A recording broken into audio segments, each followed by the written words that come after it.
AI Lab, a virtual creative incubator that utilizes community-driven digital and new media art projects to engage, critique, and reimagine the relationship between disability and artificial intelligence. The lead artist for that lab, M Eilo, will talk more about that work today. And I'd like to thank our funding partners, Ability Central and the Ford Foundation, for supporting this important work. So we'll be starting with introductions and access choreographies, followed by speaker presentations. Lindsey Felt will open the discussion by kind of generally framing the event, and then we'll kind of go into our speakers. If you please pin on the corner, you can see someone, so broadcast, she, her. You can pin that video to ensure you are seeing all the speakers at the right time. This event will be captioned and also provides American Sign Language interpreting. So captioning can be accessed through the CC button on the bottom toolbar of Zoom, and you can opt for either subtitled view or live transcript view. For cognitive access, we're providing a brief overview of this agenda, and we'll also have a short break during the event. But that said, please feel free to step away as you need during the event. Please mute yourselves for the first portion of the event out of consideration for our speakers. And you are also welcome to, at any point during the presentation, we may call an access hold and pause the event to negotiate access. And you are also welcome to DM either myself, Vanessa, or Jason Lam if you have an emerging access need. With that, let's turn to today's program. Our first speaker, Lindsey Felt, will set the stage for today's discussion, sharing some of the major questions and themes in disability and AI. We'll then invite each of our three speakers, M Eilo, Josh Miele, and Louise Hickman, to share their presentations. Each of them will speak for 15 minutes, after which there'll be 5 minutes for a brief Q&A pertaining specifically to their talk. So if you have questions just for, in relation to that particular talk, you'll have the chance to ask them right after the speaker. After M Eilo and Louise Hickman speak, we will stop for a 5-minute break. And when we return, Josh Miele will give his talk, after which we'll transition into a panel discussion moderated by Claudia Alick. And after that, we will have some time for a general Q&A. If you have questions at any time, please add them to the Q&A message thread. So we'll be opening up a new chat on the side that says Q&A, and that's where you should drop your questions. We will voice them at the appropriate time. If you want to send it directly to one of us, like me, that's fine as well. Okay, now I am delighted to introduce Lindsey D. Felt, Leonardo's Disability and Access Lead. Lindsey D. Felt builds and curates frameworks for access and accessibility across digital, arts, and educational platforms. She's an advanced lecturer at Stanford University in the program in Writing and Rhetoric, where she teaches courses on disability rhetorics, communication, technology, and critical access studies, and holds a PhD in English. Lindsey is also the co-founder of the Leonardo CripTech Incubator and most recently co-curated Experiments in Art, Access and Technology, EAAT, at the Miele Center for Art and Technology at UC Irvine. Lindsey, I'll hand it over to you. Thanks, Vanessa. Hi, everyone. And I just want to say thank you to the Leonardo CripTech Incubator team for organizing this fantastic event. And thanks to everyone for joining us today. I am really looking forward to the conversation to come with this amazing group of thinkers and artists. So to provide a visual description of myself, I am a light-skinned woman wearing glasses with aspirationally blonde hair, which I am wearing down today around my shoulders. Tucked behind my ears are cochlear implants, which I use as assistive listening devices as a deaf person. I'm wearing a gray button-down shirt that looks like a cloudy day. So the theme that brings us together is disability and AI, organized under this provocative, if delightfully contradictory phrase, access intelligence. In the short time that I have, I want to offer some possible interpretations for what access intelligence means and what it enacts. First, it means rejecting normative and diagnostic models of intelligence coded into AI systems that take root in early eugenic practices. Access intelligence instead leans into embodied knowledge, specifically born out of disabled CRIP encounters with the world. We know that the concept of the norm is in itself a fiction, an invention of modern science and statistics. There's clear evidence for how AI systems reinscribe norms in insidious ways. So as an example, researchers found that natural language processing models classify text mentioning disability as more toxic. And platforms like Midjourney, DALL-E 2, and Stable Diffusion produce reductive representations of disability, revealing an over-reliance on wheelchairs and portraying such individuals in socially alienating settings. Access intelligence seeks to actively dismantle the premise that disability is an outlier that necessitates correction, cure, and eradication. Second, it means centering the way disabled people harness their lived experience and user design to make access in roles and systems inhospitable to their body minds. In calling for greater recognition of this practice, scholar activists Amy Homre and Kelly Fish wrote the now foundational CRIP Technoscience Manifesto. CRIP Technoscience operates on the recognition that disabled people are, quote, experts and designers of everyday life, viewing disability as an epistemic site of knowledge making.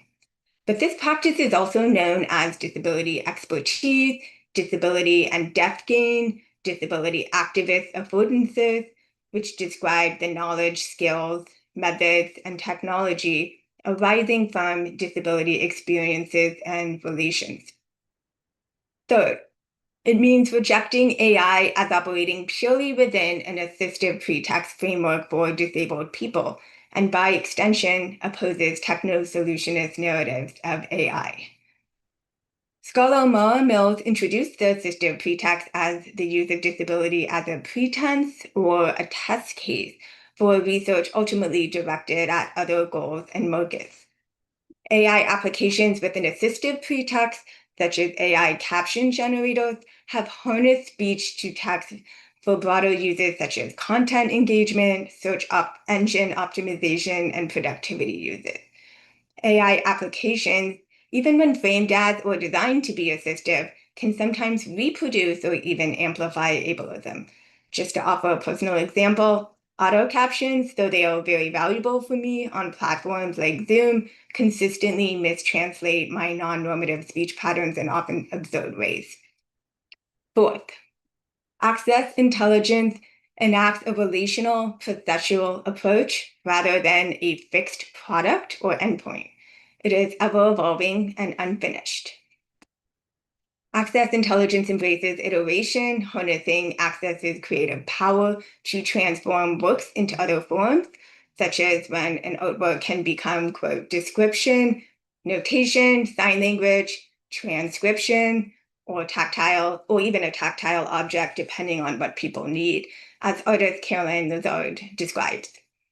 But it also recognizes that computer-mediated tools can transmute access's value, meaning, function, and user autonomy, prompting new technical and social practices alongside technology. 5, it means bootstrapping, recoding, and repurposing AI technologies for access in ways that subvert expectations, even embracing dysfunction and inaccessibility as intrinsic features of complex systems. And just to be clear, this is not about romanticizing glitch or error, but rather seeing these as creative openings for exploration to critique AI's biases and absences. 6, it means building with trust, transparency, and deep community care. Care networks not only with each other, but also perhaps ironically with our machines. Our tech systems, tools, and devices require caretaking too. Access intelligence acknowledges the fragility of bodies and media technologies, This kind of slowness is a tactic disability scholar and poet Ellen Samuels calls slow futurity, an approaching time of uncertainty yet possibility, inhabited by chronically ill, sick, and disabled bodies. Access intelligence extends this strategy to the same technologies that maintain, even hasten, our normative temporal structures. 7, this is the last one. It means centering access in our engagements with AI and its accompanying hardware, software, and infrastructures. This might mean that AI is trained on data on people with disabilities or disabled folks contributing to or having oversight of the creation and applications of machine learning and AI by or with disabled people rather than for them. So just to bring this to a close, access intelligence seems to me to be an innately human practice in its messiness and joyfulness, even as it seems to describe a particular kind of machine intelligence. I was curious how the machine defined access intelligence. So I prompted ChatGPT, and what it returned was, quote, the practice of collecting, analyzing, and using data about how people or systems gain access to resources, like buildings, computer systems, or information, in order to improve security, efficiency, and decision making. Yikes, right? In producing the language of security, surveillance, and analytics, this definition serves as a powerful example of the way that disabled practices and knowledge continually gets erased. And so I want to leave us with this final thought to kick off our panel. Making access, especially in relation to ever-evolving extractive media technologies like generative AI, is a speculative practice that commits to world-building a quick future. Thank you, everyone. Thank you, Lindsey, for that wonderful framing to orient us to today's presentations. With that, I'd like to introduce our next speaker, M Eilo. By way of reminder, each speaker will be speaking for about 15 minutes, and then we'll have about 5 minutes for an individual Q&A if you have questions specifically pertaining to their talk. M Eilo is an artist, product designer, and the lead artist for Leonardo CripTech AI Lab. With a background in inclusive technology design at Microsoft and Mozilla Builders, Eilo focuses on defining ethical, user-centric AI and ML UX patterns through the lens of CRIP methodologies. A 2022 Disability Futures Fellow, their work, which spans from pioneering 3D spatial programming languages to founding neuro-inclusive game studios, emphasizes how disability-led design can transform technology. I'll pan it over to Em. Hi, y'all. I'm Em. I use they, them pronouns. I'm light-skinned, blue glasses, blue hoodie. I got like troll doll hair sticking straight up off my head. So I was the lead artist for CripTech Incubator in 2025, and so I'm going to talk a bit about like what we taught and pedagogy and that kind of thing. So let me share my screen. Also, if you can't see me, I talk with my hands a lot, so there's a lot of like flailing around happening. This is my energy level is flailing around centric. Okay, so when we started the incubator, I brought people into this framework that I've been working on, inspired by the Disability Justice 10 Principles by Sins Invalid, who are a local performance group and activism group who sort of clarified these like 10 steps or like 10 components of disability justice. One of them being sort of a nothing about us without us when you're creating or designing or making art. For disabled people, it should also be by disabled people. And I have taken that principle and tried to turn it into a very like teachable design methodology that I'm calling, for now at least, it's changed a little bit over time, but the unmet needs co-design. So we use unmet needs to figure out what as a group we should be like focused on designing, and then we invite more and more people into that process. If you've ever worked in design or with designers or in research, there's often this problem of like fixing other people's problems, where someone from the outside of a community like parachutes in with their funding and they're not knowing what your actual needs are. And it creates all of these tensions around what kinds of things get considered valuable or what kinds of needs are met or oversimplification of problems. So I've designed this sort of like stage system where each designer or disabled community member who wants to contribute starts with their own needs. So what do I need? What are my unmet needs? And this means being intentionally exclusive, which in disability land, we're often like, no, no, you cannot be intentionally exclusive. Everything must be maximally inclusive all the time. But I would argue that when you're starting with your own needs, you need to clearly understand what your actual unmet needs are before you can sort of like bring them out into community and like start working with other people to like actually design any kind of outcome. So then I sort of build up from there to our needs. So what are other people who have a very similar need to the unmet need that you're expressing? How can you practice talking about and hearing about those needs without having to fix them right away? Like how do we do what in industry you would call like, you know, user research? How do we do that sort of like from the inside out? And how do we ask the right questions and sort of like build up a framework around unmet needs? And then curb cut effect enters the chat and we get their needs. So people who do not originally align with the unmet need being able to be served by your sort of like this process that you're building up. So this is the framing that I used for the lab. And we use this framing to think about like each individual like disabled artist or designers, like what they're thinking about, what they're working on, what they're interested in, what they like, what unmet need they're trying to meet. And I will now close this window and we will magically pop over to the Slow AI website. So we're looking at a sunset with little clouds and there's black hills. And as I scroll down, we see sort of like the hills rising and there's like little rain falling and stuff.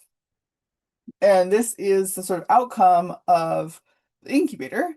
And the incubator had artists from 7 countries and all working on their sort of individual unmet needs. So we had everything from, actually, I'm going to scroll down a bunch. There's a bunch of like introductory text.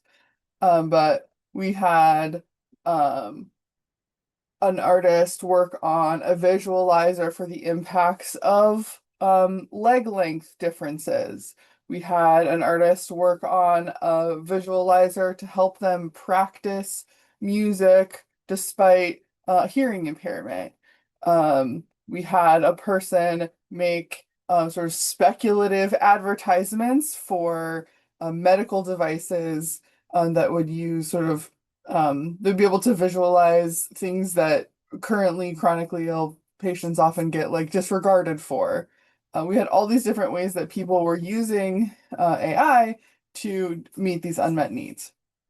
Now, before you interpret me saying AI as like, I am very pro everyone using as much stolen data and electricity and water and like all of these, you know, like when we think of like the marketing term of AI, often that's like immediately where we go. So the other framing that we use in the CripTech incubator was the term slow AI came later, but was locally hosted private machine learning. So machine learning algorithms that are open source that can be run locally on your machine, so they're completely private. Your data is not being scraped. You're not, you know, involuntarily training an AI on a platform like you do when you're using ChatGPT or Gemini. Yeah, local, private, open source, and lower resource. So these are machine learning methods that use the same amount of resources as saying like playing a AAA video game would. So like things that you're running directly on your computer, you're controlling the electricity, you're controlling its runtime, all these things. And also we're not doing water usage because even if your computer at home is water cooled, the water just is reused over and over again. There's no water loss in this context.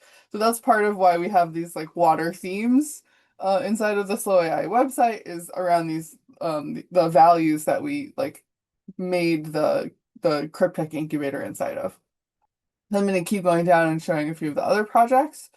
Um, we had this idea of surveillance that is so prevalent inside of machine learning and also inside of medicine. So medical surveillance versus like wartime surveillance and the tools for these two things sort of overlapping and mixing together to become a redaction and enhancement of like infrastructure.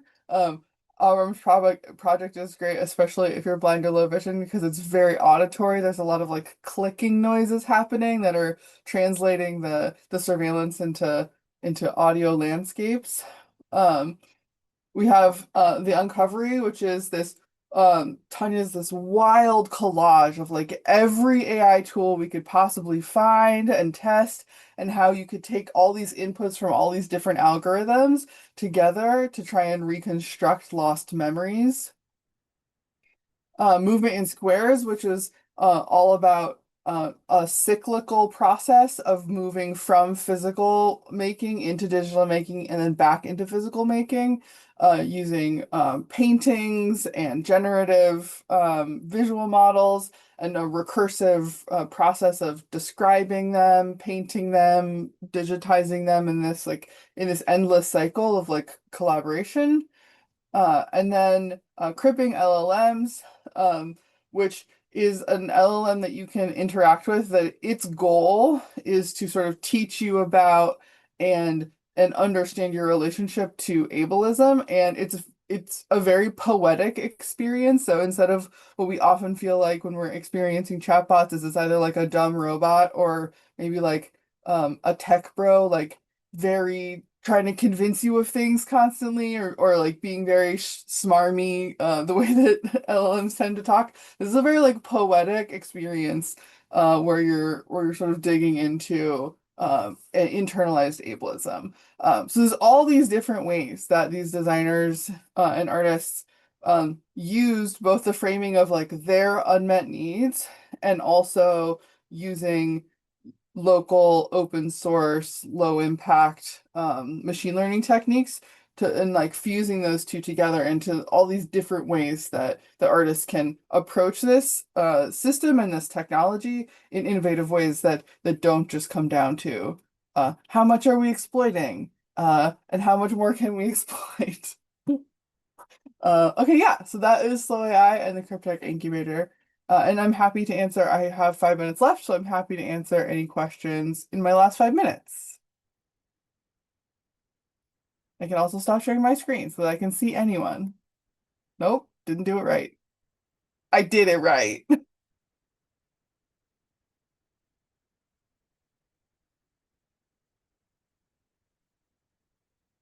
Or if we don't have questions, we can move to the next thing.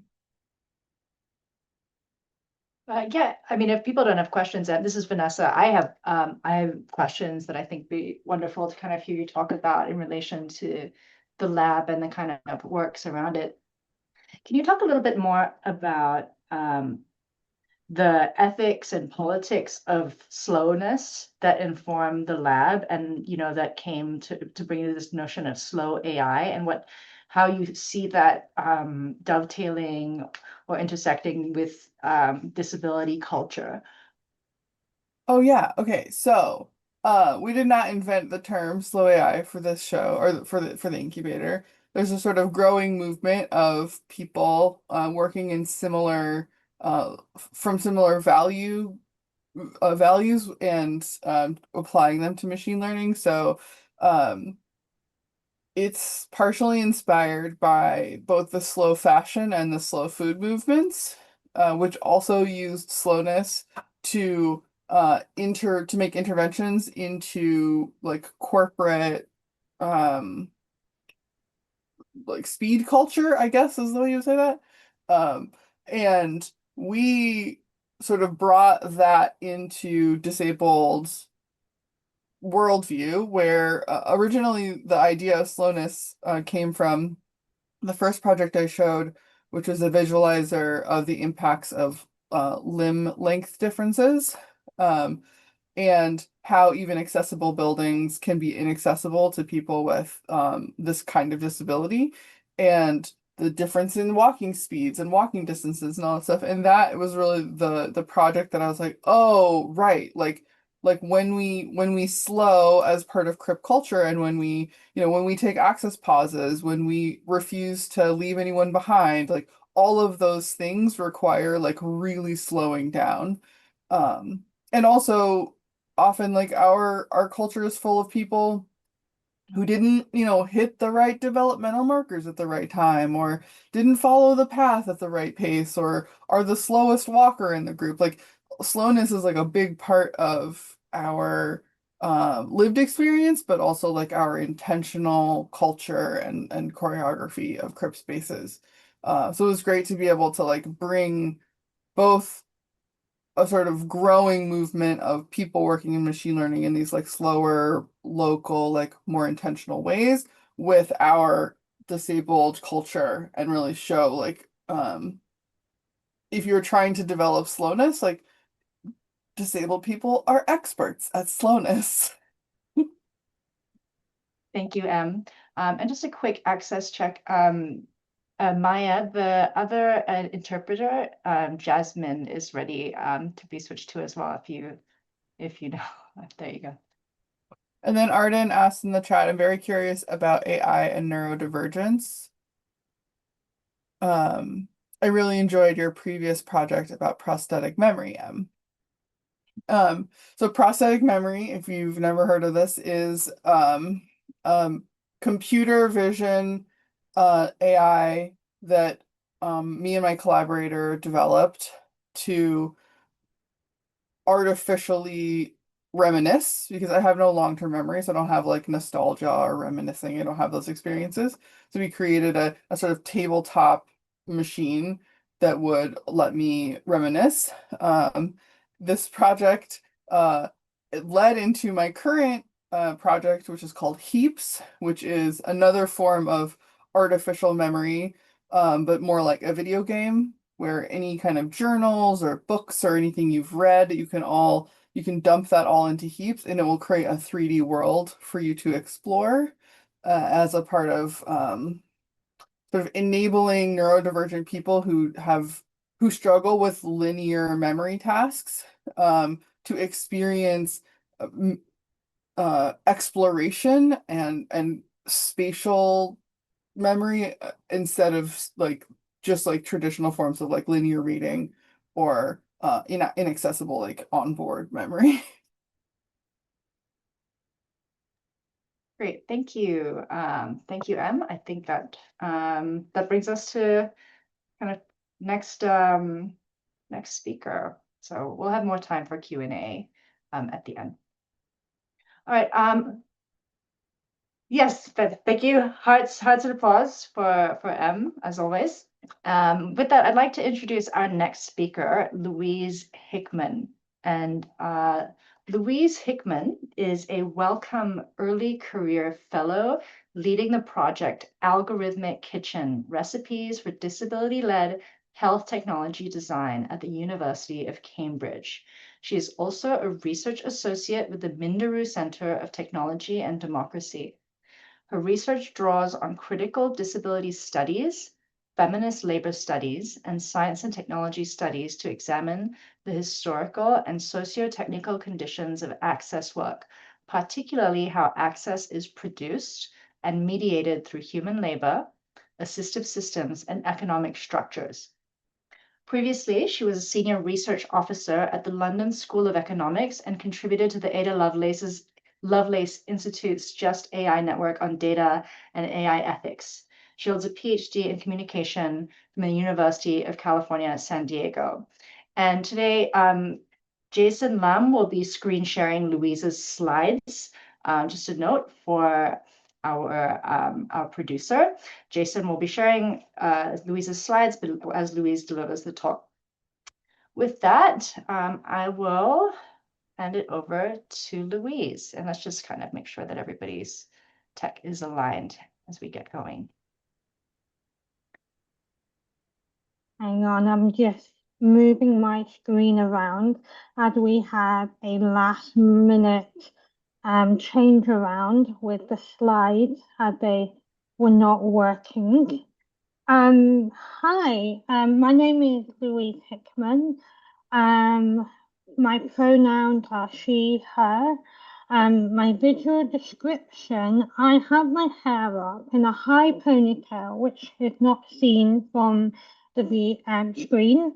I have headphones on and I have these quirky light pink glasses on, and I am a kind of light-skinned woman, and I have a sporty zip-up jumper, zip-up top on with this fantastic denim pattern on it. It's red and black and really wonderful. So yeah, so let me kick off. Okay, so today I will be talking or introducing the algorithmic kitchen project that I am in the first year of. On the opening slide, there is a prototype of a kitchen in a box. On screen, the box resembled a hybrid of a bread bin and a medical cabinet. It is designed to support the transport of the kitchen workshops, which will happen at some point next year, where we will invite people to engage with the kitchen and tinker with health technology. We'll return to this prototype at the end of the presentation. Jason, if we could go to the next slide. On the slide I have, no, we can go back one. On the slide I have the word access intelligence. I wanted to sit with this term for a moment because I think in many ways, as I was working through these slides, I realized that this term was the idea of access intelligence was perhaps the kind of starting point of the algorithmic kitchen, where I was in a meeting with city planners in California, and I was commenting on the placement of micro-mobility devices, which we know as e-scooters and e-bikes. And one of the city planners jumped up quite enthusiastically and said, yes, this is wonderful. This is a really great way of introducing new intelligence to the city. And so that comment was quite revealing in that not only they were privileging a certain type of body that can use these devices, but also discounting knowledge that is produced by people that use public transport.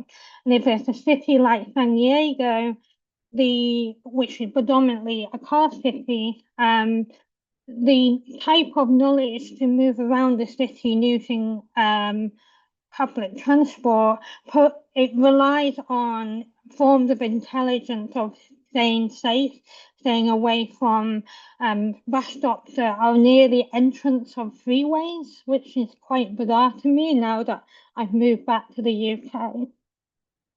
So in that sense, we can see the kind of construction of like intelligence. And Jason, we can move to the next slide. I can quickly just reference another project that I've done in the city of Cambridge, AI in the Street, where this particular project, the methodology that we used was access data walk. Again, we worked with city planners to think about the tactility of the streets in Cambridge and how that is another form of data. And it was a really interesting encounter in the sense that we were really able to kind of move the city planners in ways that they started to think of data as, tactile data in more expansive ways.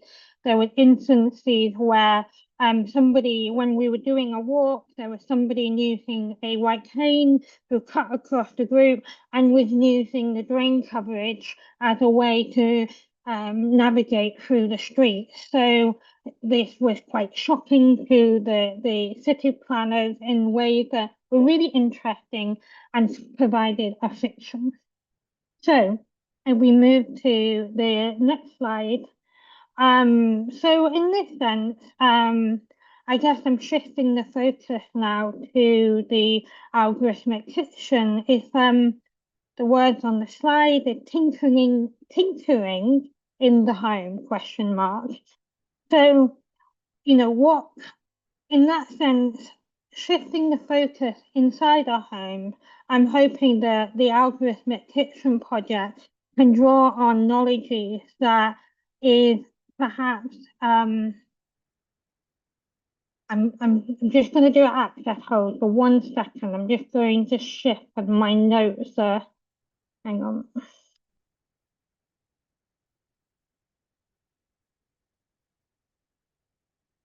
So in that sense, we look at the kitchen and think of the kitchen as a metaphor to thinking about tinkering with that design and thinking about how can we think of ingredients and recipes as a way to tinker with that design.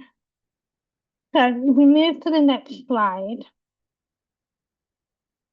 So algorithmic kitchen employs participatory co-design to engage in how health technology serves disabled individuals. The project contributes to health technology design rooted in real-world challenges and lived experience of disabled individuals and their support network. And here, when I say support network, I'm referring to access workers, personal assistant carers, healthcare workers. So it's a great multitude of people. The thing, and in that sense, we're also moving through the stages of the project, we're also keen to kind of land on a place where we can look at disability-led design within the health tech sector. So we move to the next slide. So this is a 4-year project. Here is on the slide is pictures of 3 light-skinned women, and we all in these pictures weirdly have the same sort of hair, kind of brown, mousy, long, mid-length hair. So here we have the PI, myself, Louise Hickman, and the postdoc on the project, Nancy Salem, and the administrator, Nancy Taloni. So if we move to the next slide, we have 2 photographs, which again is another inspiration for this project, which is Emily Barker's installation at the Whitney Biennial, which shows the kitchen. I think this was installed in 2019. And so in the pictures, what you see is ambulatory museum visitors standing in front of the kitchen, but the kitchen finishes at their head. So it's kind of a high up kitchen. So this kitchen is experienced as someone who is a wheelchair user. So in that sense, the installation really questions the history of standardized design practices and surfaces questions around who's included and excluded in kitchen design. So some text from the slide itself. for this project, how can we use the kitchen metaphor to challenge the assumption embedded in algorithms? For example, how design standards and best practices can harm disabled people? Question mark. So we move on to the next slide. Fictions do have politics. So in that sense, we're really thinking about fictions and having politics, especially looking at disability and data. We're really thinking about, you know, design practices, but how these design practices are taken up by AI systems. So maybe this could be our eating habits. So we have apps now that can monitor certain certain data in our bodies. And what about Coke living with others that use kitchens and what facilities that we might use? On screen, we have a black and white photograph of a person seated in a manual wheelchair, reaching one arm above their head to indicate the range of reach. A black marker line traces the arc on a kind of grid-like panel position behind them. I should mention that this actual image and this image is actually from the Yukon archive, which features hundreds of pictures on kitchens. So if we move to the next slide, this is an image of, if we move to the next slide, yeah, the health chair. This health chair was displayed as part of a MoMA exhibition on kitchens in 2012. And it's a kitchen that shows an ergonomic, I cannot say that word, design chair. It had curved steel legs, and the chair itself encouraged a scientific, correct ironing position. So time management, we hear this a lot in thinking about, the conveyor belt and how people work. We move to the next slide. Okay, I'm going to skip this one in the interest of time, and skip this one. And I want to get back to the prototype. I think it's really exciting. We've got the prototype back from the designer yesterday, actually. So we have a series of prototypes, which is a kitchen that is designed to go on the road. So the prototype that I opened up this presentation with, which is kind of called the bread bin, is a kind of kitchen in a box that is designed to go on the road. So we're hoping that this project will expand into areas where we can take the kitchen and take, the various like histories or artifacts of history that belong to the kitchen and take these into different settings that we can invite disabled people to kind of tinker with technologies, histories of technologies in the kitchen, to think about new technologies. And in that sense, we hope by the third year of this project, as I said, it's a 4-year project, that we will have a recipe book that will include the ingredients and the recipes of making better technologies. So on the slide here, we have a kind of a larder, which in the UK, the larder historically shares a wall with the outside at the back. So it's a cold room. So I think this is quite interesting that the designer chose to think with the larder.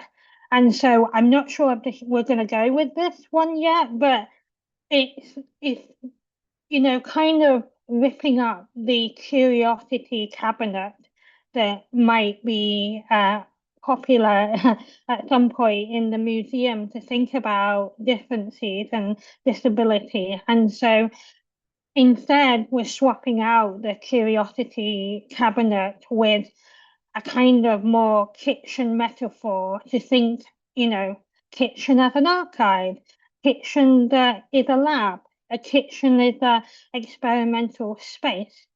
So yeah, I am going to end it there. I hope that was good because I kind of went off my notes from the end there.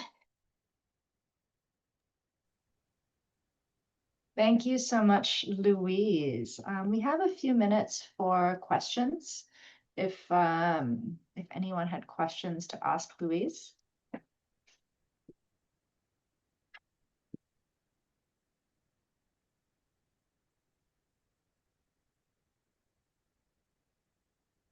No? I have a question. Okay, please go ahead. This is M speaking. I'm curious what the interactions that you're planning are with the kitchen. Like you said that you're hoping to get people tinkering, and I'm just curious, like, what does that look like for you? What do you want the interaction types to be when you have an audience? Well, we're still working on that one. I think there's two strands to the project. We're actually collecting data at the moment, and that data will be used to invite disabled people or like disabled fiction writers. And so there'll be 8 stories that will be commissioned as a part of this project to kind of explore like, the edge cases or the kind of, sticky points of technology. So that will be a part of the kitchen to kind of facilitate it. But I'm hoping that we're going to be working with the Victoria and Albert Museum, and we'll have objects from that collaboration. So we might do like a 3D print of those objects, and they will go into the kitchen in a box. If I had like loads and loads and loads of money, what I would really like to do is send these boxes into people's homes as a way to get more people involved, but I don't. Thank you, Louise. And Yelena has a question. Yeah. Hello, and thank you, Louise. My name is Yelena, and I am a white woman with long hair, sitting by a lamp and a bookshelf. I love the kitchen, the mobile kitchen that moves around, and I had a kind of a similar question to M, but also just kind of thinking about the modularity of this unit and how it seems to sort of lend itself for people to interact with it in ways where things can enter and exit that space, right? So that there are parts that I imagine that you and your team are making, but then also it invites people to contribute objects or to make objects in response to some of the things that are there. Is that part of the plan for this? Yeah, that's a really good question because actually in the design meeting yesterday, we surfaced 2 things that I think is relevant here, which is we want to include a junk drawer and do a kind of ethnographic study of what's in people's junk drawer because I think, in my junk drawer, my carers have their gloves and I have my medication. And so I think it's a really nice way to create a dialogue of like the low tech and what do we have in our drawers that kind of exists outside of AI systems.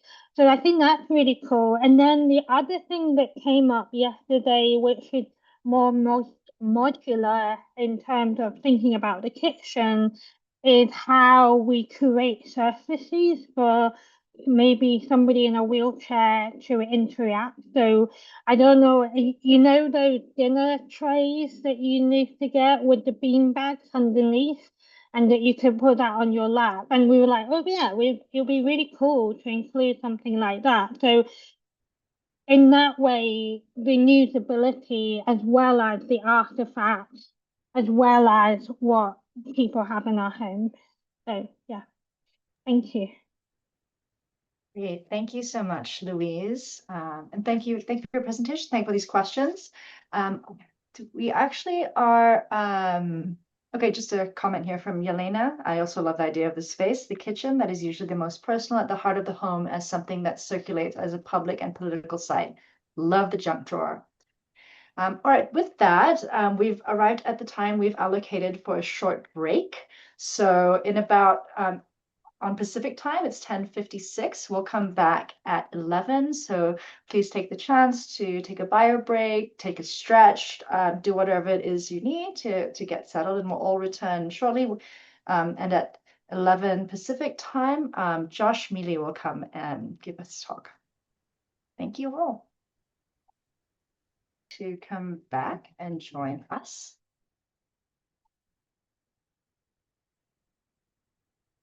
Okay, then let's kind of get back into it if everyone has returned.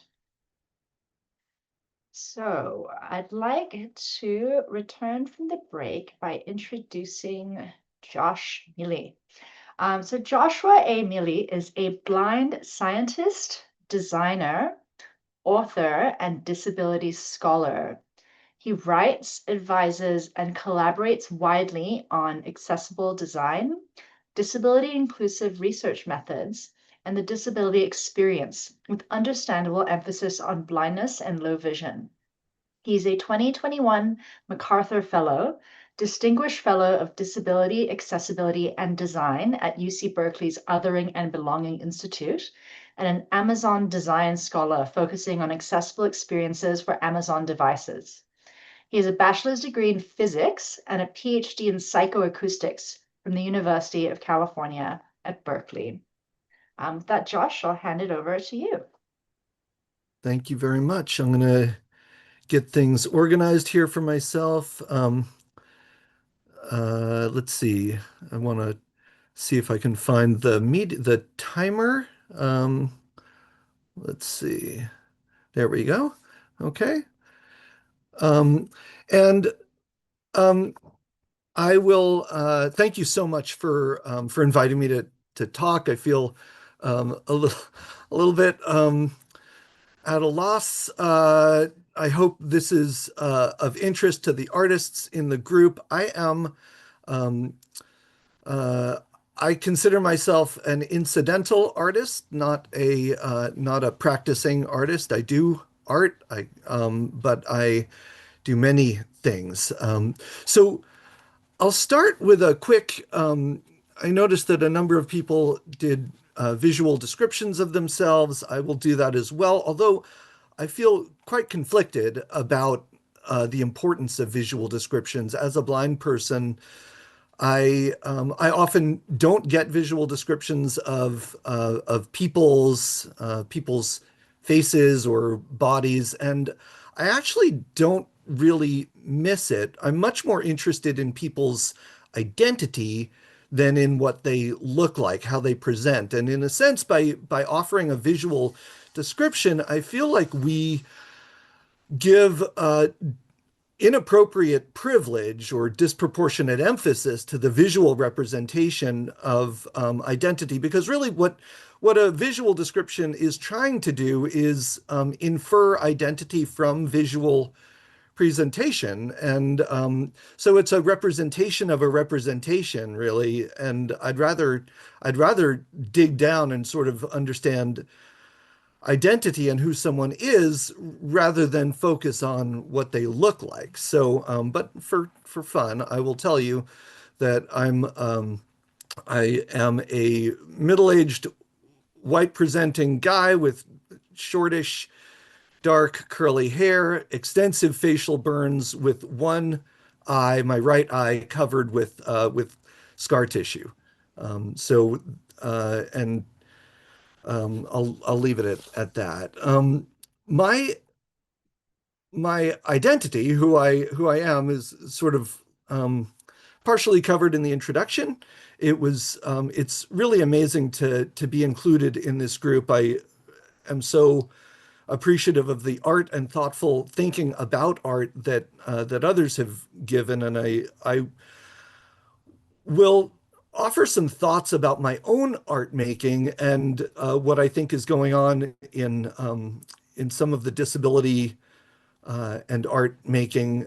But I don't necessarily think I have too many original thoughts, and because I am fairly unstudied in art and people who talk about art and people who think about art, I'm probably re-expressing something that some awesome scholar has already expressed much more articulately than me.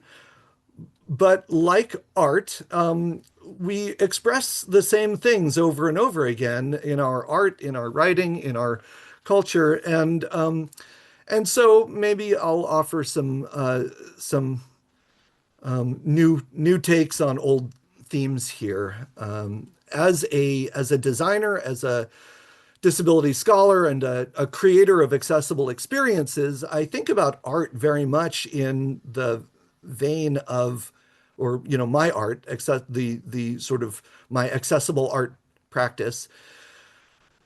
Very much in the vein that I think about accessible design and the sort of the independence that blind people and people with disabilities sort of are constantly seeking and trying to find new ways of exerting our independence and autonomy and agency. And I'll, you know, in making art, in writing, in doing all things, there's always this age-old question that I think comes up again and again about the doings of disabled people.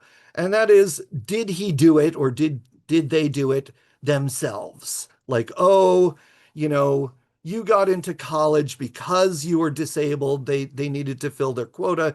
You didn't really do it the way other people do it. Or, oh, you wrote that play because but you didn't really write it yourself because you couldn't move your hands and didn't have access to the technology to dictate. And so somebody else wrote it for you. To what extent did that amanuensis or that scribe really kind of do it for you? And the same thing applies to, sculpture and all the art that we do and all the things that we do as disabled people. And this is really just this lens of ableism and minimization applied to disability. Anything that a disabled person does, you can find people in the world who will say, well, they didn't really do that themselves. They had help doing it. And my thesis here, my sort of what I'm gonna try to explore here in this conversation or this monologue or whatever is sort of the fact that really none of us do anything interesting by ourselves, whether we have a disability or not. Disability changes the landscape of the kind of affordances, tools, support we engage with. But this is really kind of a universal question that most people don't think about that much. And so I'll just talk about independence for a second. As a disabled person, there's always this question of independence. And I think that we all kind of operate on this, well, let me just say that independence, I think, is not really, did you do it by yourself? In other words, like, were you alone in the room? Were you alone in the, in touching the materials?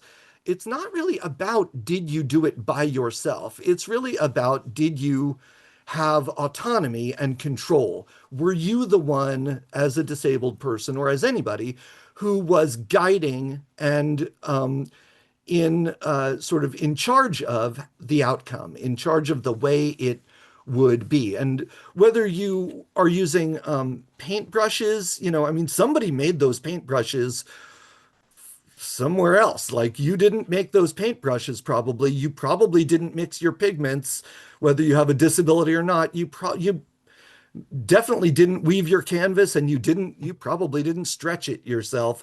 So, I mean, we're all sort of building on the building blocks of our culture and our society. And many of us with disabilities also use other people. And today we often use AI in creative ways to achieve the things that we want to achieve, artistically or otherwise. My mom, who was an artist, told me a story once about the famous sculptor Louise Nevelson, who was super influential in 20th century art. She did a lot of wooden sculptures and did a lot of very large sculptures. And she told me about this scene that she saw, I think in a documentary about Louise Nevelson.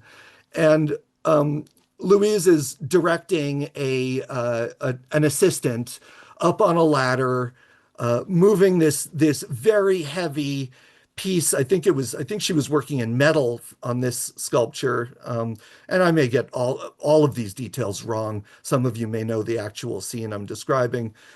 Having never seen this scene, this is sort of like an act of ekphresis, where art is made from other art. But Louise, there's the worker on the ladder is doing all this effort at her direction, moving this heavy piece and welding it down to the main infrastructure of this enormous sculpture. And she, he finishes, and she sort of looks at it and says, "It needs to be a little bit further to the left." And he wilts because he's been doing all this work. So the question is he a collaborator, or is he part of is he just support? So I think there's this tension in all artists between collaboration and support. Collaborators, the people that made your brushes aren't really collaborators. The people who made the brushes are part of the support of the art. And I think there's this conversation, this give and take, this interaction that goes on between the tools we use, the materials we engage with, and sort of the social context of where we are in the world. And we that's what art comes out of. So Louise Nevelson is one of, I don't think she is ostensibly disabled, and yet she is making use of non-collaborative support staff to make the art that she makes. And I think we do the same thing as disabled artists in many different ways. And again, this continuum between collaboration and support that we have to juggle and constantly justify as part of this ableist, did you do it yourself? And with AI coming into the mix as one of our tools, the question gets even muddier, of course. So just do a quick time check here. Okay, I'm moving much more slowly than I thought I would move. I was invited to be part of this because of a project that I helped Cosmo Wenman with, and he was really interested in using Midjourney and other AI tools to take blind people's visual descriptions and turn them into visual art. And while Cosmo was generous enough to think of me as a collaborator, and he couldn't have done it without me as a blind person providing my text-based visual description for his input, I think of myself actually much more as support for that project. Um, and so interestingly, he did some, he'd published a bit about that project, and maybe some of you have seen that and the outcomes from it. But I'm not really that interested in visual art as a blind person. I love the fact that blind people often engage with the creation of visual art, but that's not my interest. My interest is largely in tactile materials and tactile art. And so that's really largely where my work goes. The I'll tell you about two of the projects that I have done recently. One, another collaboration or engagement with Cosmo, where I created a tactile globe, and I tried to do it. I tried to use AI tools initially to create this tiny little tactile globe made of bronze, and I'm going to hold it up here. It's about a 1 inch sphere. Can you guys see this? Somebody can tell me if Yep, it's we can see it. Yes. all right, great. So it's a 1 inch globe of bronze, silicon bronze, and it's got two levels of tactile or tactile representation. There's water, which is the lower layer, and then about 3 millimeters up are the land masses. And so really you can feel the continents and the oceans and the some of the larger islands like Madagascar and New Zealand in a way that is a really unique interaction with the world that blind people don't usually get. And I worked with Cosmo to create this globe. And he was, I called him a collaborator, but I think he was really more of a support person, helping me work with the kinds of design tools that are simply inaccessible to me, and using his skills as a designer of 3D objects to not only to help design it, but also to do to work with the casting and fabrication group that we used. So that was really where I tried to use AI, but couldn't, because I wasn't sophisticated enough to do it, and I needed more intelligent support than artificial means could provide me. Another project I did recently is these tessellated tiles. These are made of wood. I'm holding them up. And I created many copies of this single tile that is essentially a circle. I guess that's probably my time. So it's a circle with two bites taken out of it so that it can fit in with the other circles with bites taken out of it. And it has puzzle pieces, sort of puzzle connectors, the concave puzzle connectors on the concave sides, and the convex puzzle connectors on the convex sides, so that you can create really many different types of patterns with these tessellated tactile tiles. And for this, I did use AI to generate them. I used AI first I created the SVG by hand that was going to be used to cut out to laser cut the tiles, the pieces themselves. And then I used AI to code a Python script that would create the full larger SVG from which I would cut a sheet of plywood into many pieces. So as our tools evolve, as they get more complicated, as they get more sophisticated, like AI tools, the conversation between the materials and the tools and the social context evolve. But I think the wash of that conversation to create art remains the same.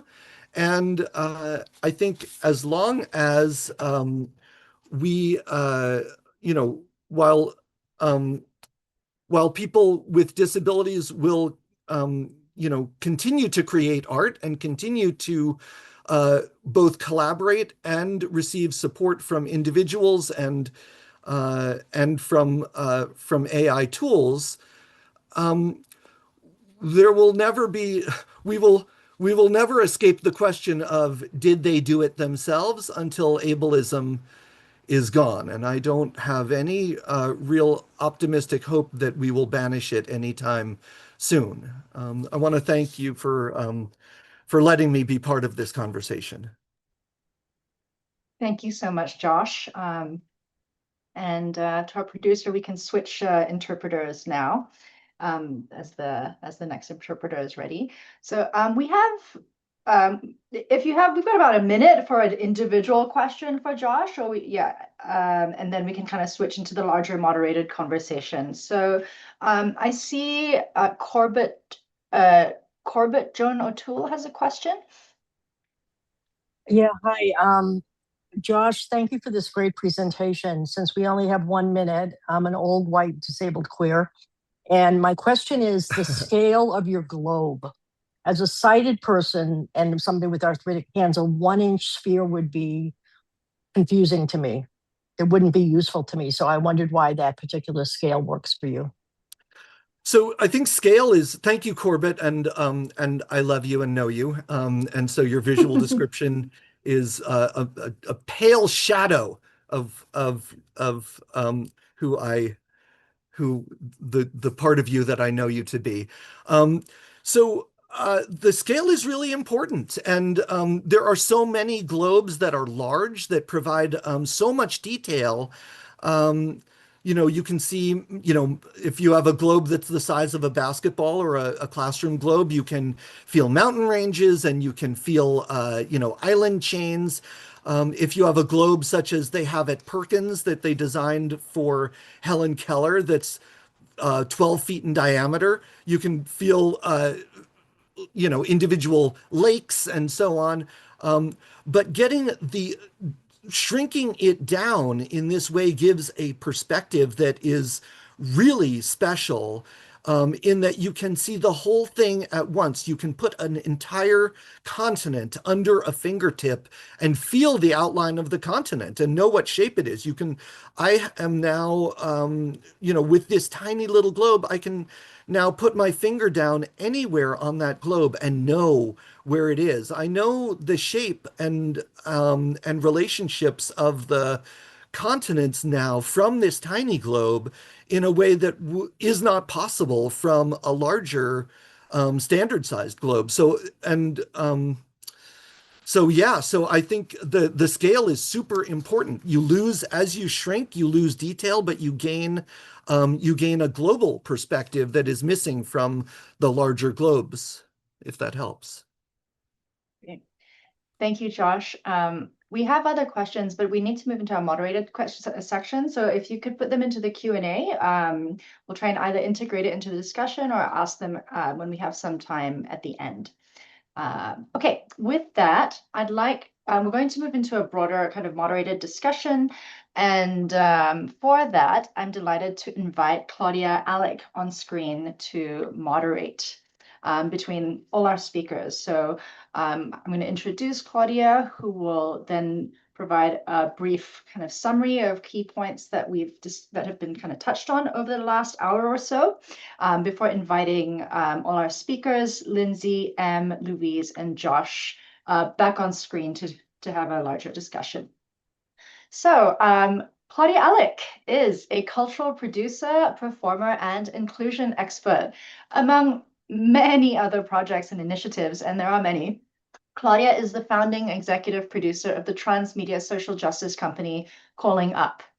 as Leonardo's intersectional design specialist, Claudia has brought her expertise in disability justice, performance, cultural scripts, and choreography, honed as an artist and director, to her work with Leonardo's CripTech Incubator since its launch in 2021, and collaborating on program design and implementation, access choreography, and community engagement.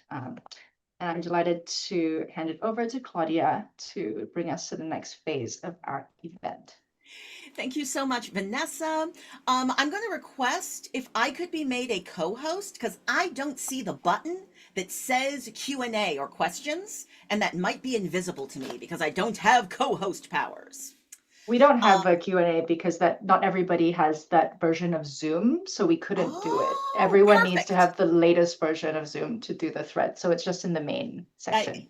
This is the best accessible design for us then. Just drop questions in the chat. And also if you raise your hand, I can call on folks. I was so moved by all of these speakers. My own perspective as an artist is that I started losing capacity to paint, to use my body, and started using AI almost as a fabricator. So I really loved some of the perspective Josh was bringing to the conversation. I also am so appreciative of that deep, thorough grounding in the framework of what access intelligence means to us. The outside world likes to name the disabled community in relationship with artificial intelligence, and oftentimes those conversations don't actually include our perspective. So centering cryptechnoscience in this is so vital. I myself use something that I call cryptechnoscience, TEK, traditional ecological knowledge, because I truly believe that technology is culturally embedded practice. It's ancestral skills. It's everyday tactical intelligence. So I was also deeply moved by Louise Hickman, that framework of tinkering in the kitchen, and the kitchen being a site of creation that is accessible to all of us. I also really appreciated M speaking about how we need to make things accessible for ourselves first as artists, then thinking about the disability community, and then thinking about the larger community at large. And how do we meet our own needs, and then how does that create a curb cut effect that creates accessibility for others? I'm excited to hear from everyone. I have a lot of questions, but I want to make sure we have room. I also saw that different panelists were sparked and might have questions for each other. So I'm going to start first with our panelists. If you have any questions or further comments on what other people said, if you want to riff on any of their ideas, I want to make some space for our panelists to speak. And then I will make some room for audience members to ask questions. Does that feel all right to folks? I'm also encouraging you to use your reactions. Do hearts. Zoom allows you, hey, see, I see that. This helps me to feel like I'm seeing the space. So do any of our panelists want to come on screen, come off mic, and do you have any questions? Me. Yes, you. Yes, Em, please. Yeah, I have a question for Josh. So this sort of hierarchy between collaborator and support, I feel like I am having an interesting reaction to. Earlier this year, Vanessa and I were writing a paper together, and when it came time to give the paper to other people, we had to have this discussion about like, am I the author and is Vanessa the editor, in which case Vanessa would not be credited, or are we co-authors? And no matter what work was actually done on the paper, I insisted that we be co-authors because that meant that Vanessa would be credited by name in the thing. And that's very important to me. So I'm curious, like, to me, if I could have a film credit for everything I made, where literally every human who contributed, the people who grew my food could have their names on there, like, I would love that. So I'm just curious, like, how you feel about like crediting versus like if you consider something support, should it still be credited? Should yeah, just crediting and the difference between collaborator and support.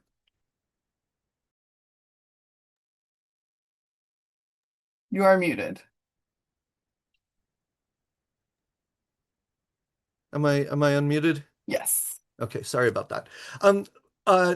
I think of it kind of as a continuum, right? So it's like sort of a line with collaborator at one end and support at the other end, and maybe they sort of mix back and forth, and there's a tension there. And I think that a lot of you know, it's kind of up to the artist to decide where that line is. And I think a lot of contention and recrimination come from misunderstandings and disagreements about who's what, not just in disability, but in general. Like, you know, grad students often do a lot of work on papers, but don't get, don't get first billing or don't get their names on it. A lot of the time, the people that are doing the support of anything, whether it's art or science or other kinds of valuable work, we don't credit. And I love your instinct to want to expand the ability to give credit where credit is due. But of course, that's kind of your, that's your choice. And imagine, if people, wanted to take credit for the things that you do that you didn't really think they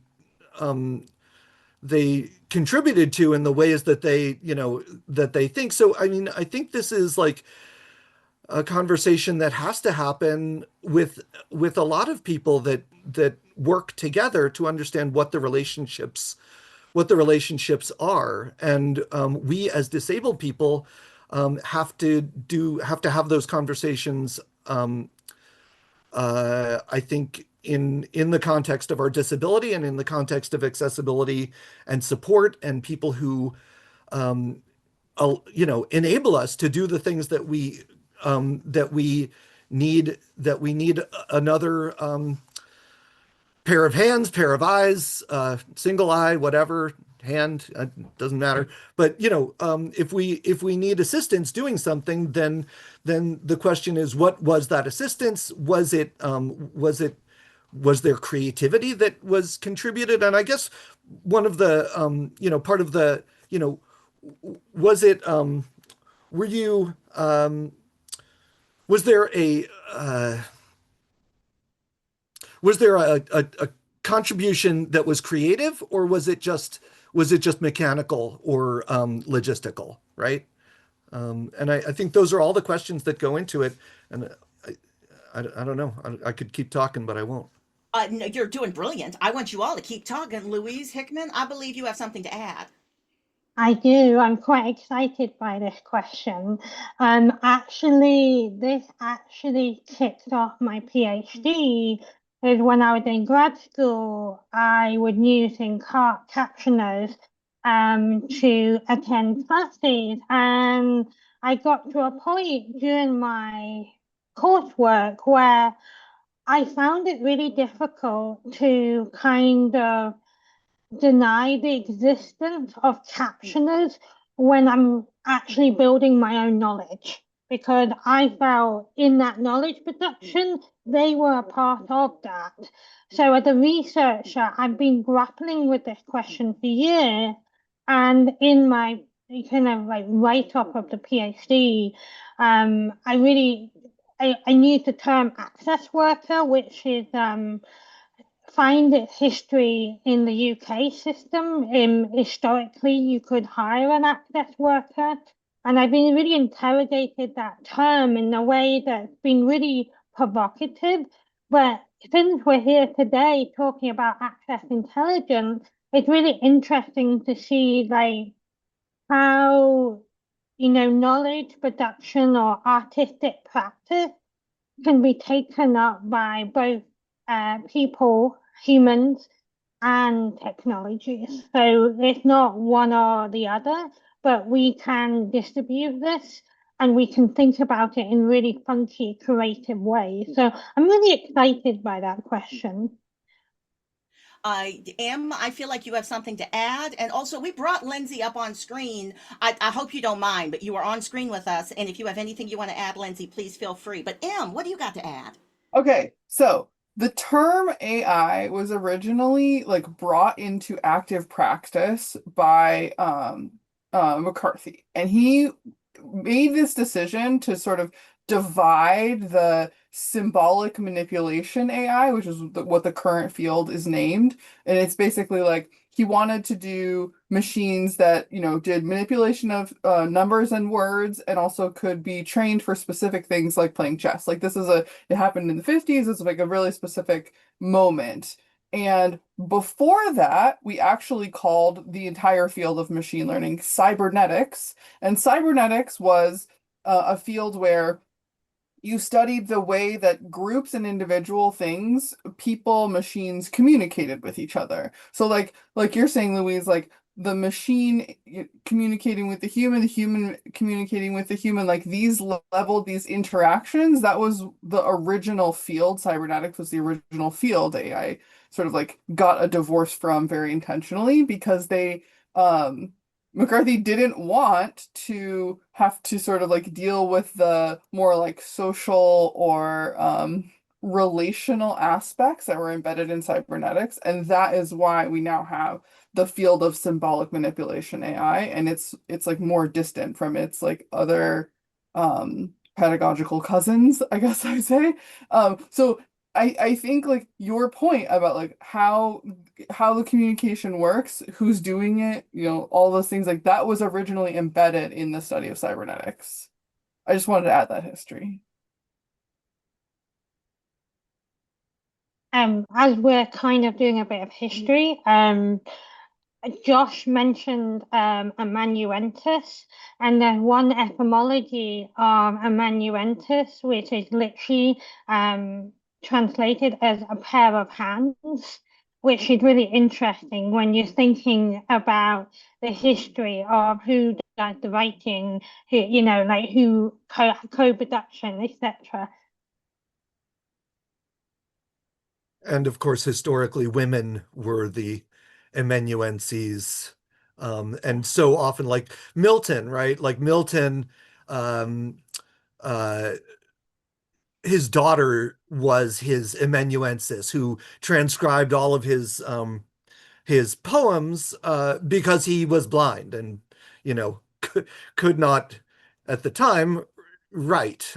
So, I mean, we have this very long history of disabled people interacting with non-disabled or ostensibly non-disabled people to bring our art to into being.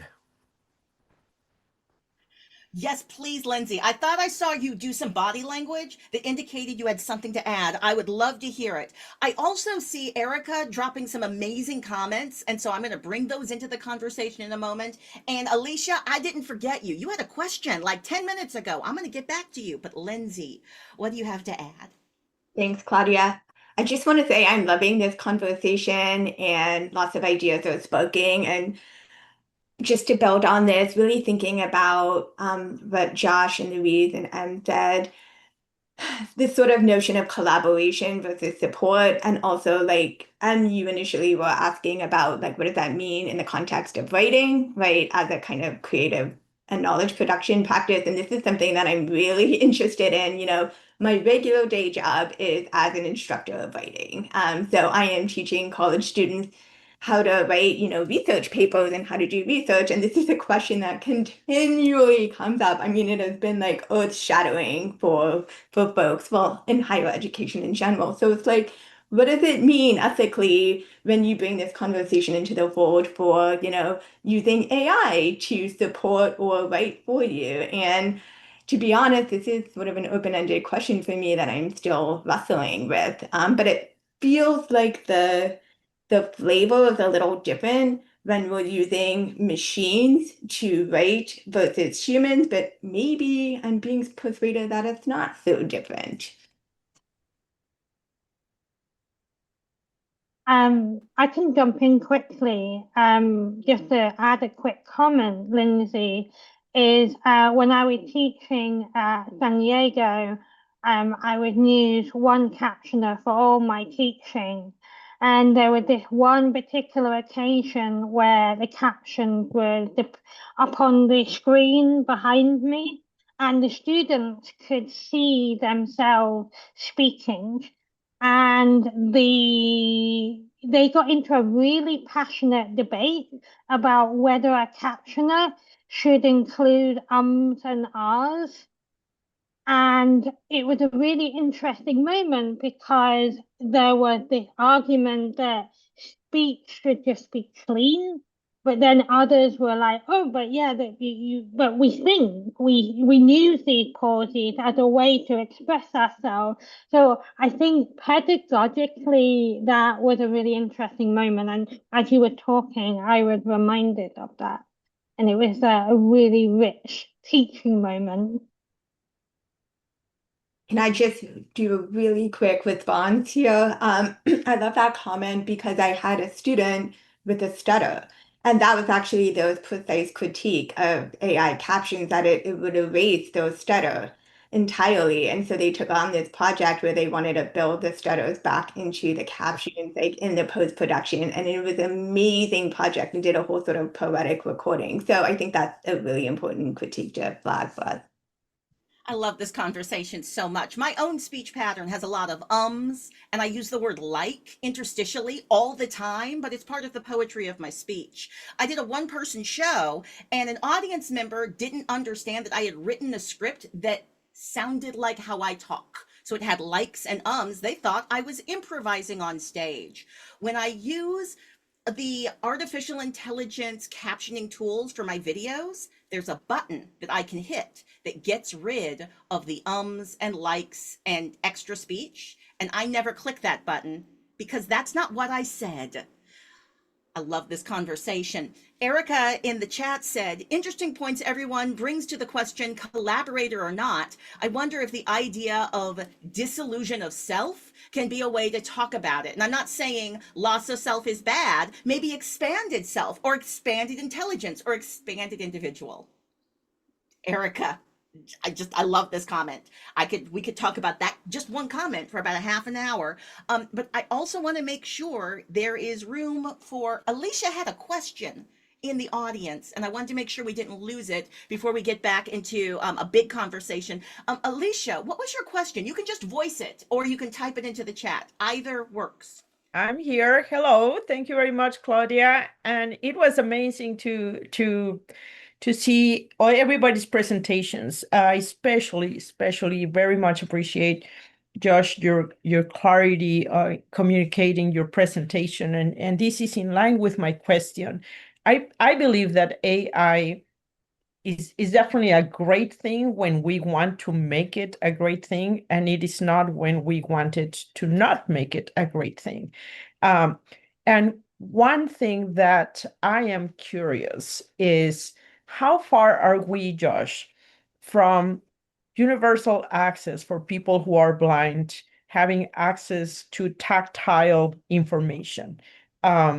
Because this is something that comes up very often. We in our office would love to have everything to be always accessible. We just had a presentation yesterday, and we had a drawing, and I asked, can we make it tactile for folks who are coming who are blind? And there's no way for us to get something that fast, or like, how far are we, Josh? And do you see AI helping in this process?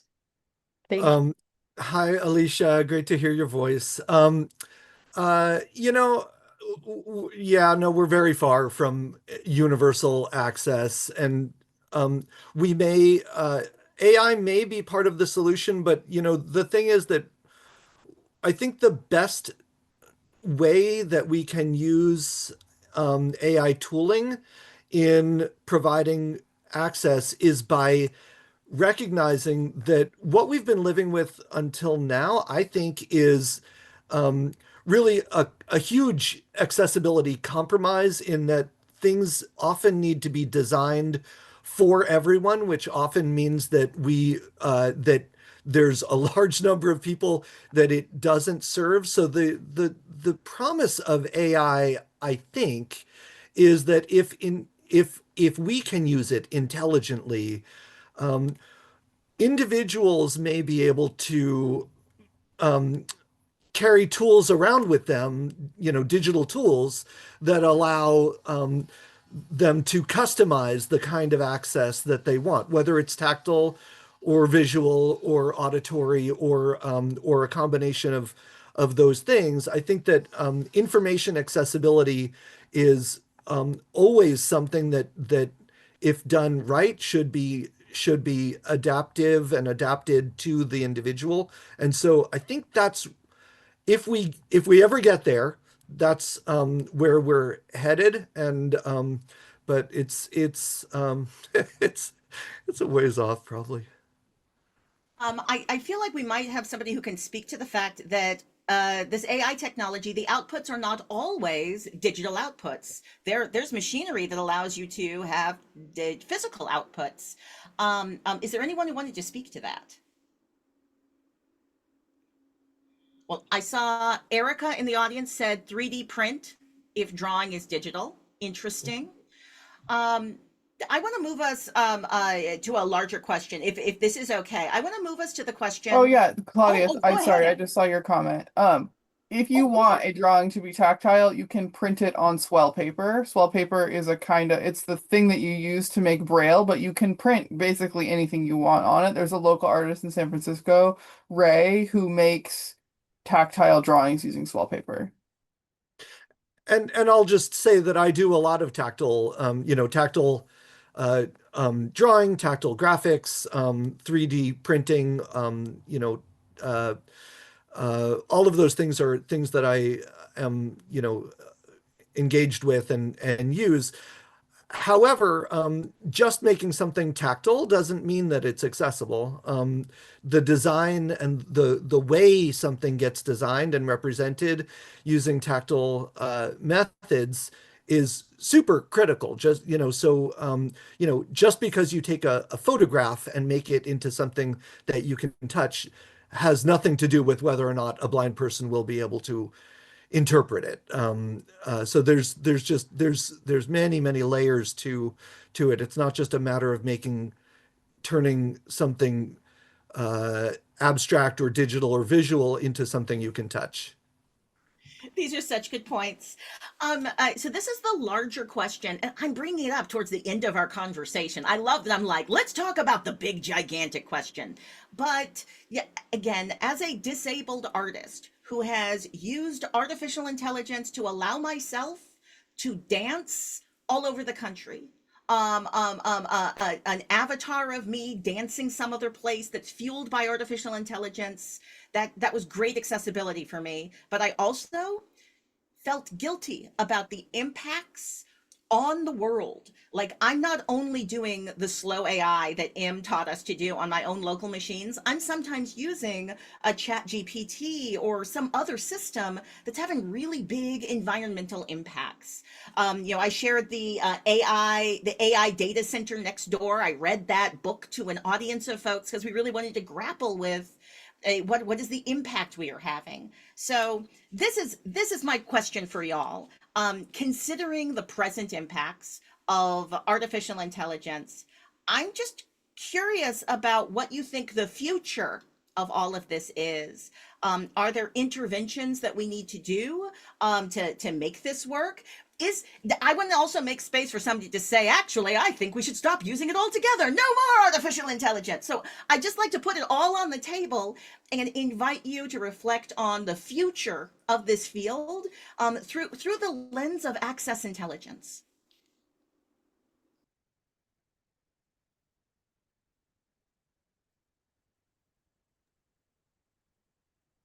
I have a quick comment. I think this question is really interesting. I recently saw a comment on social media, I can't remember where, and it was talking about the possibility of a disabled Luddite. And And I responded to that because I was like, well, I use electric wheelchair. I knew I have hearing aids. So I have relationship with technologies that are changing every day.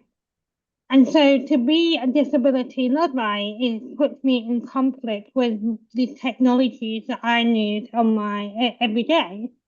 So in that sense, it's difficult, right?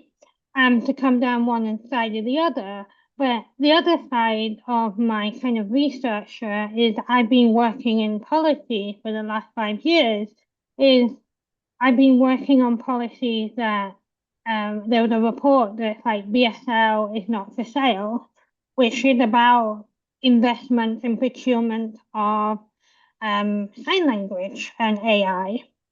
And in that report, we have been like, no, it has to be deaf-led. And we've written a whole roadmap. So there's ways of doing that. So I guess disability-led, deaf-led, I think we can do it if we can take leadership. That was a short answer, I think. I could take a swipe at it if you want. Please. I mean, I think that, this is not a question unique to disability. We are in a world now where the ethical conflicts of sort of how we are, how we exist are everywhere. You can't really do anything without having an ethical, some kind of ethical question about it. Every time you get on an airplane, you're burning enormous amounts of fossil fuels to, contributing to climate change. Every time you use a piece of saran wrap, you're putting microplastics into the environment. I think, you know, in AI, it is of course an existential threat to our way of life, and in our use of AI, we are contributing to climate and cultural changes that are dangerous. And yet we are disabled people and people in the world who have to sort of make balanced decisions about doing the things that we want to do. And AI is part of that decision matrix. I think using it frivolously is irresponsible, but using it intentionally and with the understanding that it has these ripple effects is a decision that we all have to sort of live with and make each time we use the tools. And I will also say that I think in the same way that computers are no longer giant rooms full of vacuum tubes, AI will soon not be as resource intensive and computationally intensive and cloud-based as it is now. I think we're eventually headed towards smart matter, where we will be able to embed unbelievable intelligence into materials that use very little energy, that have a different set of impacts than they have now. So those are my thoughts Oh, on I it. love that. I love that response. I know we're running a little short on time, but I want to give just a few more minutes. M, did you have anything that you wanted to share? And then I'll close out with Lindsey if you're okay with that. Yeah, I the decision matrix thing, like, I think it's actually pretty easy to do everything you want with machine learning right now in your house. Like, it's not that hard. You don't need to know how to program. You don't need to know how to, run like, you don't need, like, I run a server host in my house, but you don't need to know how to do that. Like, there's so much stuff you can do on your own. And I think, like, especially when we look at trends like cyber decks and touch grass and people spending less and less time on social media, like or even like, Cory Doctorow's recent book, Enshittification, like we know that when things are controlled by companies who can enshittify their products, who can lock in their users, who can lock in their business customers, who can then, export, like basically steal value from both their customers and their business partners to give those things to shareholders. Like we know all of those things now. Like we're not in like a tech naive genre anymore. We as we were maybe like 12 years ago. So like if you want to do it, it can be done in a reasonable, like sustainable way. Like for prosthetic memory, we had to make a whole data augmentation pipeline for that, and we did that in a few months on old graphics cards using stuff that like an old webcam, like not even expensive like hardware. So the future is here. It's just not evenly distributed. And a lot of that comes down to like how much you are willing to give up convenience. Because this is not really about AI at all. Like it is about like, are you willing to have a thing that only runs on your computer that you can't access with your phone? You know what I mean? Like it really comes down to like how much convenience you're willing to give up.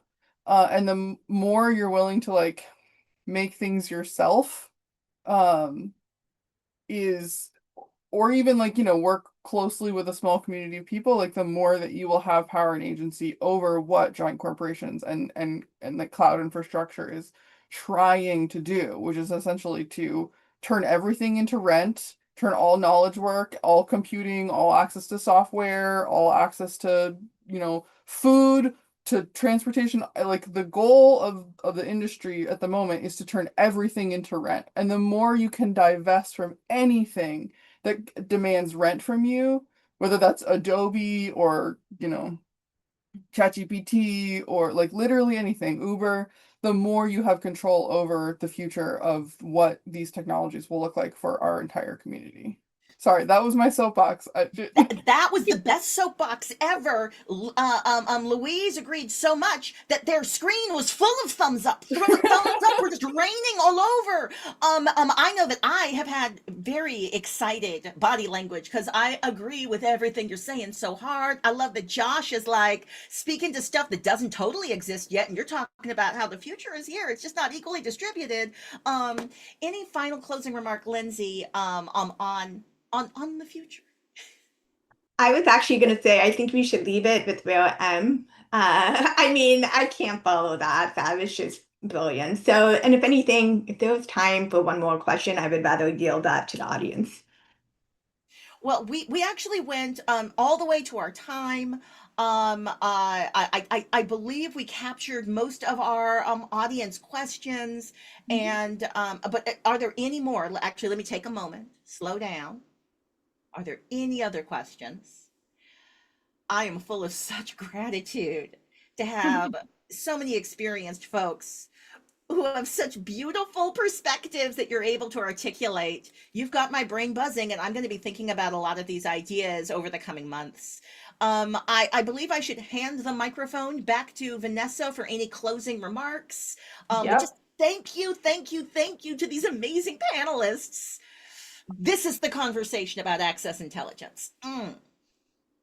Yes, thank you so much to all of our speakers for showing up with your whole selves and your ideas, and just for having this really important conversation that I think needs to be had over and over. So this, just to say, this symposium marks the next phase of Leonardo CripTech Incubator's exploration of disability and AI. So we'll soon be embarking on a community research and co-design project to better understand the pitfalls and potentials at this intersection, with a community design charrette later in the year that will form the key questions for our next lab cohort, who will build creative prototypes in response. So much more to come. Be on the lookout for more news from us. And thank you again to all speakers. We are really grateful and thrilled to be in community with you at this profoundly tumultuous time. It gives me hope for the future to know that all of you are working on all of this. So please have a wonderful day and do take care and don't be a stranger. Thank you all so much.